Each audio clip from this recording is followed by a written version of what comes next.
ஆண்டவர் உங்களோடு இருப்பாராக. லூக்கா எழுதிய தூய நற்செய்தியிலிருந்து வாசகம்.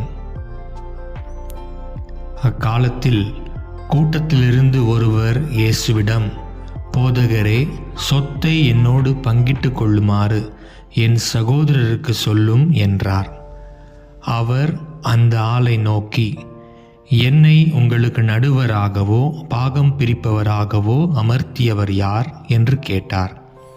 பின்பு அவர் அவர்களை நோக்கி, எவ்வகை பேராசைக்கும் இடங்கொடாதவாறு எச்சரிக்கையாயிருங்கள். மிகுதியான உடைமைகளை கொண்டிருப்பதால் ஒருவருக்கு வாழ்வு வந்துவிடாது என்றார். அவர்களுக்கு அவர் ஒரு உவமையை சொன்னார். செல்வனாயிருந்த ஒருவனுடைய நிலம் நன்றாய் விளைந்தது.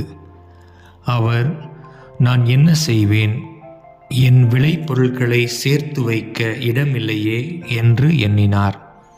ஒன்று செய்வேன், என் களஞ்சியங்களை இடித்து இன்னும் பெரிதாக கட்டுவேன். அங்கு என் தானியத்தையும் பொருட்களையும் சேர்த்து வைப்பேன். பின்பு என் நெஞ்சமே, உனக்கு பல்லாண்டுகளுக்கு வேண்டிய பல வகை பொருட்கள் வைக்கப்பட்டுள்ளன.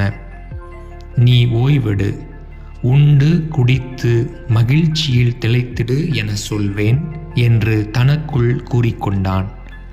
ஆனால் கடவுள் அவனிடம், அறிவிலியே, இன்றிரவே உன் உயிர் உன்னை விட்டு பிரிந்துவிடும்.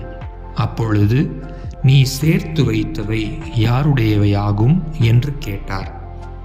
கடவுள் முன்னிலையில் செல்வம் இல்லாதவராய் தமக்காகவே செல்வம் சேர்ப்பவர் இத்தகையோரே.